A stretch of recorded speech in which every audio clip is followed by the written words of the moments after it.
Dr. Shaw here, and welcome to another episode of Teaching Humanity Remotely. So today I want to talk to you about trust, about trusting the process. So here's an example. School's starting again, and maybe we are making decisions as to what teacher our children get.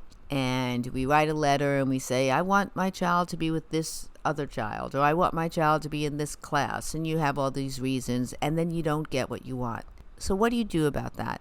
This has come up because there are some parents who are writing to me because this is happening. So this is a very live subject. And people have been writing to me at learnwithmeremotely@gmail.com this concern. So I just want to discuss, I don't know if there's any right or wrong answer.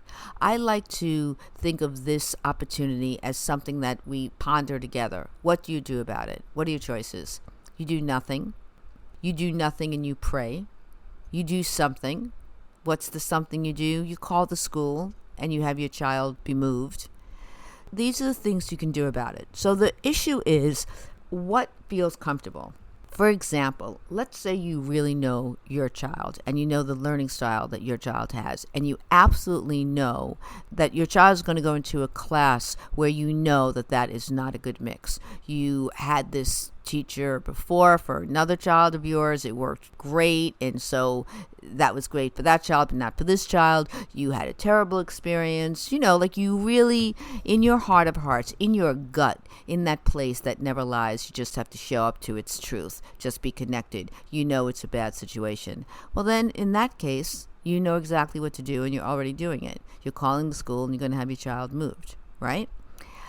If it's not that, if you just had, you heard something superficially when you were picking up your kid from the bus, or when you were picking up your kid from school, and someone said, oh, this teacher over there, she's fantastic. My cousin and fifth sister of my brother and my aunt loved her, you know what I mean? Or something like that. If it's just like that and you don't really know the person, you don't have any gut feeling about it, then you might want to let it go.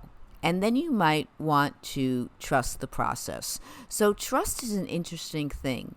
Sometimes we trust on blind faith because we feel like our faith isn't blind. We feel so connected, and we really feel like we can surrender to something that's greater than ourselves. We can get out of the way.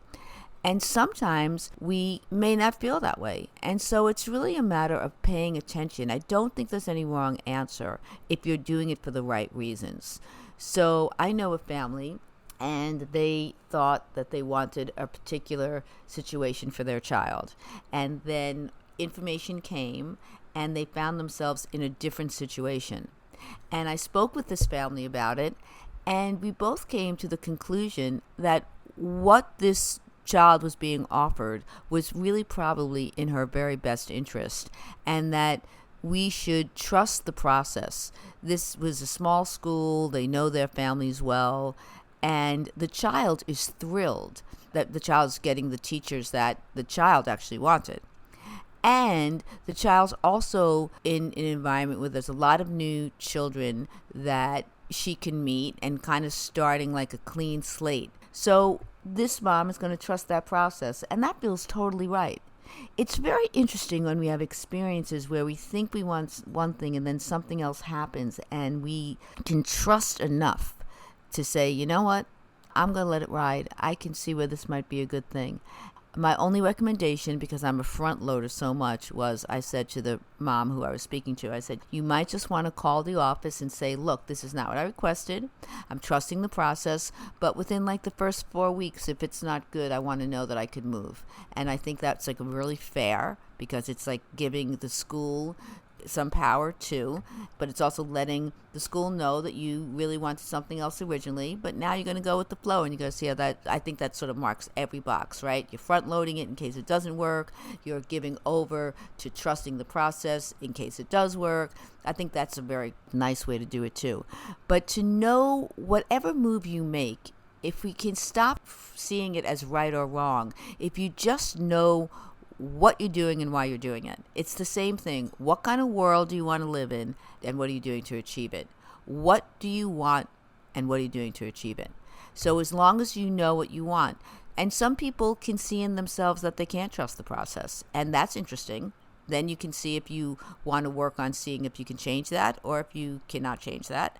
And some people can see that they could totally trust the process. No right or wrong way of being, but knowing who you are and what you want and how you show up to things will definitely help you. And I think for myself, as a person who doesn't always trust, I am now more open to being open to trusting the process when I can.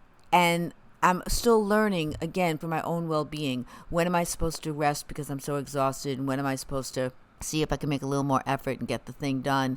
I'm still trying to figure all that out. There's an element of trust there. It's a little confusing. I'm still looking at it. So there are things I don't know. But for a child, when do you trust the process? When do you have to intervene? I think when it comes to social things and our kids and their friendships, trying to get out of the way as much as possible is a good thing, as long as you have a good relationship with your child and you can talk about what they're going through, if they're having an issue at school in a social situation, and to know that you can give your child some nice strategies that they could possibly use in different situations. I think that's great. But I think that often parents who are helicopter parents can make things so much worse because they're always involved. They're denying their children the natural learning opportunities that get invited to us as we navigate new situations and new relationships. So I hope this helped you, and let's write to each other about trusting the process, what that looks like and how we can do it when we can and when we can't, and what is needed in order to do so, and the ability to get connected to our gut and really trust that inner voice, which never lies and is always there. If we go inward and we pay attention to it, it can really govern us in such big ways. So until next time, please feel free to visit me at Dr. Mindy Shaw Paperbacks at Amazon, and also feel free to write to me at learnwithmeremotely@gmail.com. Thank you.